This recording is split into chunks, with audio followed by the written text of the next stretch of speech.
đây. Hôm nay thì mình đào dế thì đi cắm cá suối này nha.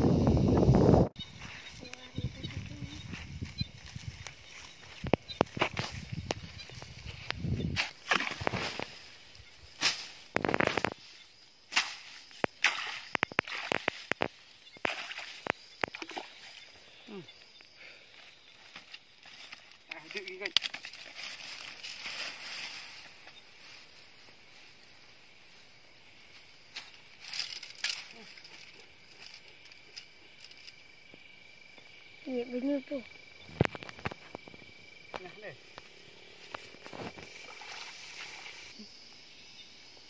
Bantu này cepat. Chào mọi người, hôm nay là dế, cắm bằng dế này.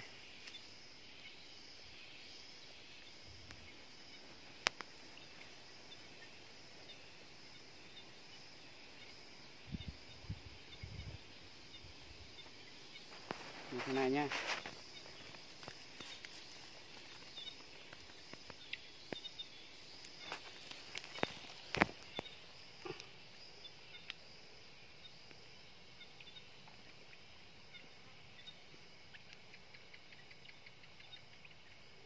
Rồi.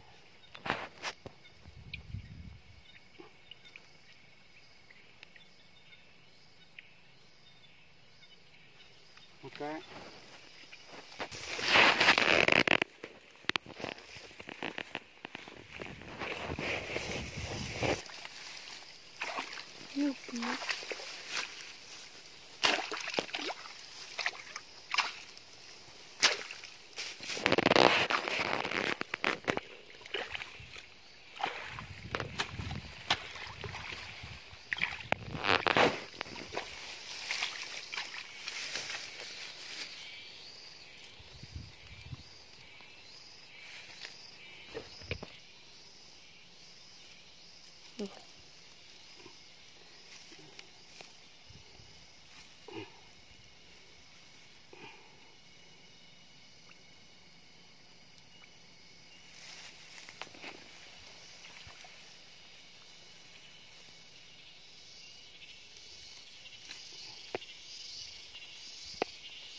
Ini gua ada nama.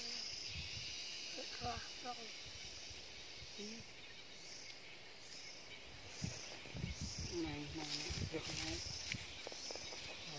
Đây. Cắt nhiều mỏ hả? Này đi thư rồi. Ngộ thế.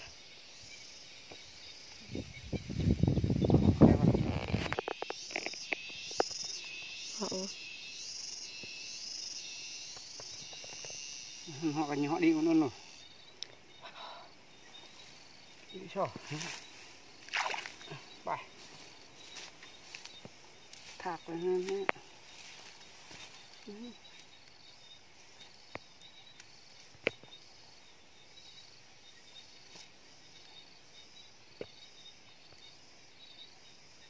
Được đập nung được đập.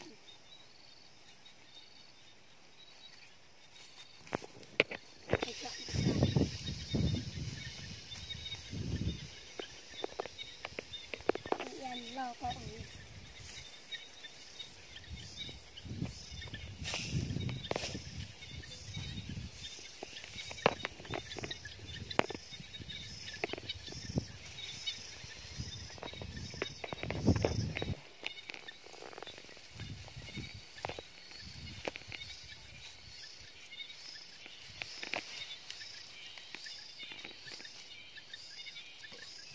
Mọi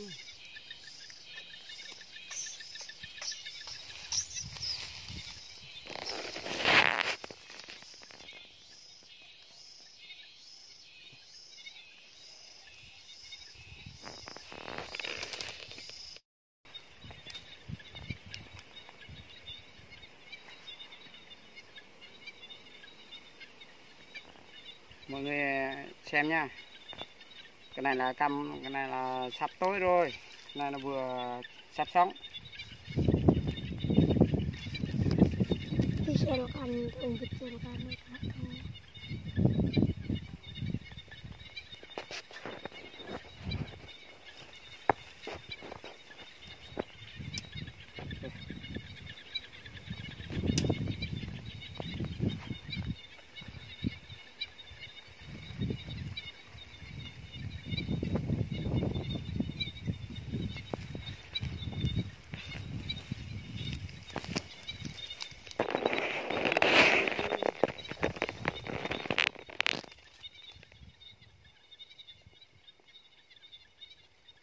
Luộc đi.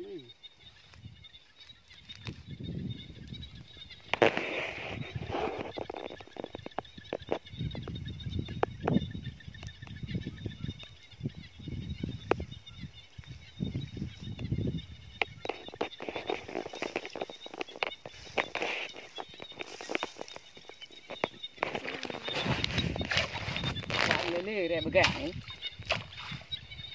Trên kia mọi người thì coi mọi người mất cái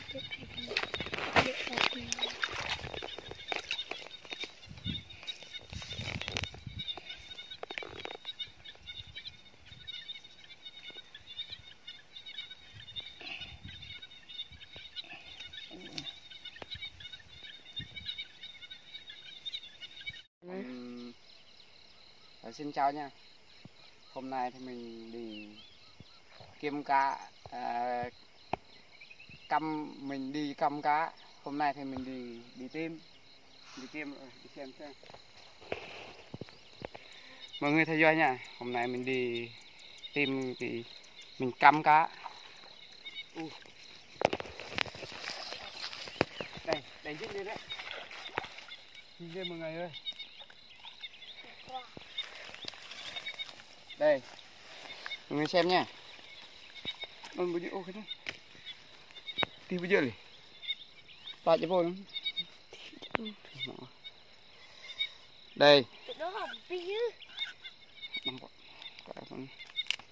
Mọi người xem này.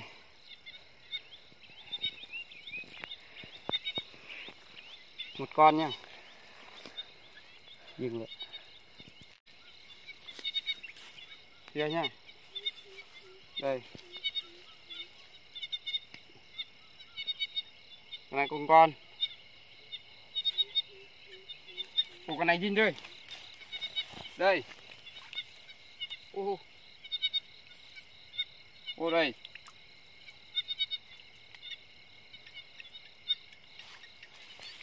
Ồ. To. Ôi. Cái đó cũng dính đấy.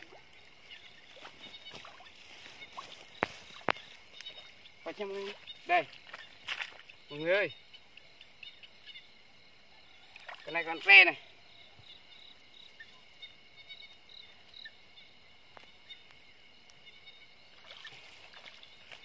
Đây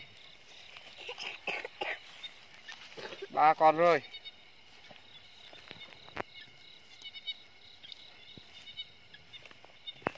Đây mọi người, chào mọi người theo dõi nhá. Đây. Ôi dính cho mọi người, cái này dính tiếp.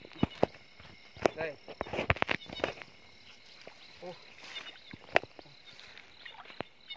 Đây. Rất to đấy. Đây nha. Bỏ lại đây.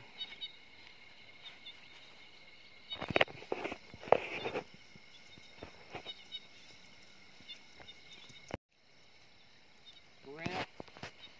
Theo nha. Cái này cát đấy. Tìm câu này. Câu nó cũng dính mọi người ơi. Đây. Này trong mình này. Này. Ô.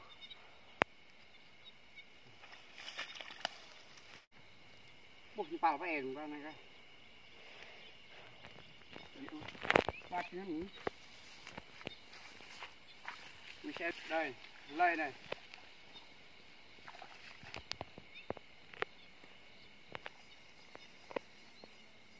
Bên này kìa.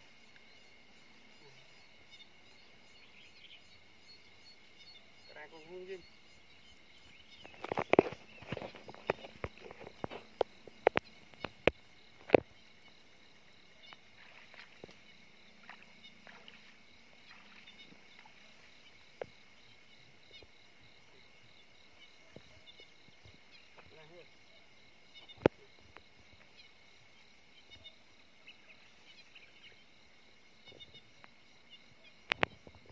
Cái này không thay rồi.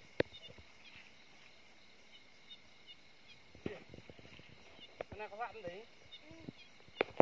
Mua ra cái này. Bọc như vậy. Qua đấy này.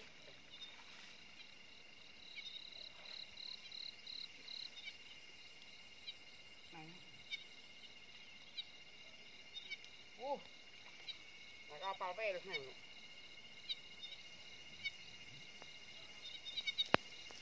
Bây giờ còn. Ô tại ư. Bì rồi. Cái này đứt luôn này. Đứt dày luôn. Tăng đấy. Chào mọi người. Hôm nay theo dõi nha, còn một rồi. Còn một cái câu đấy nha. Để đây nha. Ô cái này. Ô. Đây, cái này chắc là trung đấy. Đứt hay là trung đây. Đây.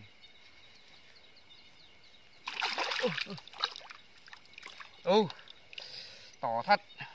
Ô.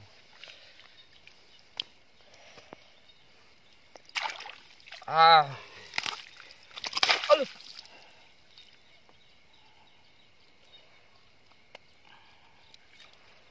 Đây.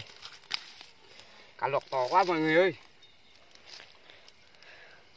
Ô, bên đây thì cá nhiều quá đây. Đây này. Đây. Bên dưới này. Rồi. Đây. Bên đây sâu quá mọi người ơi. Nổ. Cuộc lỏng đi. Ôi, to quá. Đây.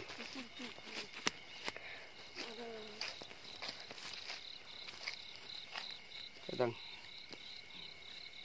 Này.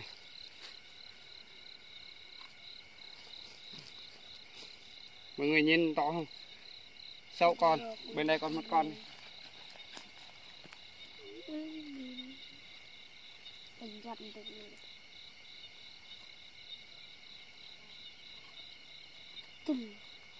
Đây. Đây một con này. 6 con này.